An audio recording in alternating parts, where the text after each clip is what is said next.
On December 7th, 1993, hundreds of commuters boarded a train to Hicksville, New York. 6 of them never made it home.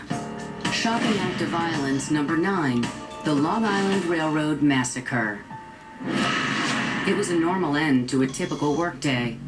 Penn Station in New York City, stockbrokers, secretaries, and students boarded the 5:33 p.m. train. The Long Island Railroad is one of the main commuter trains in and out of Manhattan. I'm usually on the 4:55 train every single day. And this day I realized I only had like 5 minutes to get over there to catch my 4:55. And I said, oh, what's the rush? So I missed my earlier train, my normal train. But nothing about this trip would be normal. There was another passenger on board who was not a regular. 35-year-old Colin Ferguson. Mr. Ferguson takes the very rear seat where everyone seated immediately in front of him is facing away from him. There's nobody that is looking at him when he begins his shooting spree. 10 minutes into the ride, Ferguson drew a 9mm Ruger pistol. That's when I first heard the first pops, and it was the sounds of gunshots. At first I thought it was actually firecrackers from outside. I realized it wasn't from outside the train, it was actually inside the train, and it was to my right. And I saw Colin Ferguson methodically shooting people in the shoulders and the head.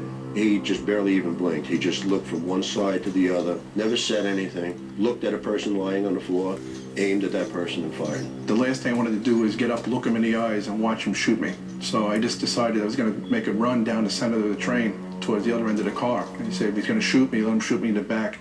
Somehow, Kevin McHugh was able to avoid Ferguson's gunfire. But passenger Dennis McCarthy was not so lucky. He was shot and killed instantly. Seated next to Dennis was his 24-year-old son, Kevin.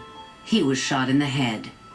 He is now walking toward the east end of the train, arbitrarily just shooting people as they're lying on the floor and shooting straight ahead to the mass of people that have gathered. He finishes his second clip, which is now 30 rounds fired. As Ferguson reloaded for a second time, 3 courageous passengers brought him down. 3 guys just jumped, threw him down into the seat to hold him down at that point. He would have returned to his seat, reloaded his weapon, and at least fired another 15 rounds. He easily could have doubled the amount of injuries and carnage. 4 passengers slumped dead in their seats. 2 more died at the hospital, and 19 were wounded. I've seen a lot of sights, but not with the multitude of victims that this particular case had. I've never seen anything so devastating. Hours later, Joyce Gorecki was still waiting for her husband, Jim, who was a regular on the 5:33. At 10:30, the doorbell rings, and there was 2 police detectives that were standing at the door. I said to them, he's dead, isn't he? And they said, yes, and I fell to the floor. Dennis McCarthy's wife, Carolyn, was returning home from her job as a nurse. Carolyn's brother met her as she pulled into the driveway. He just blurted out that there was a shooting on the Long Island Railroad, and Dennis was dead. We had to get over to North Shore University Hospital because Kevin was taken there. He had been shot in the head. He did not have a very good chance of survival. Kevin did survive Ferguson's murder spree, but his condition was grave. They did not know if he survived, if he'd ever walk again, whether he'd ever speak again. They just didn't know if there was a chance of recovery, would he be a vegetable. 1 year after the massacre, Colin Ferguson stood trial. Both friends and psychiatrists painted the Jamaican-born killer as an angry man with a score to settle. In his pocket were about 7 pages of handwritten notes. The notes indicated that he was mad at the world. He was mad at Afro-Americans, he was mad at Asian Americans, he was mad at various Caucasians. Ferguson pleaded not guilty to 93 separate counts. He chose to represent himself. During the trial, he referred to himself oftentimes in the third person. The witnesses dealt with this by using the first person.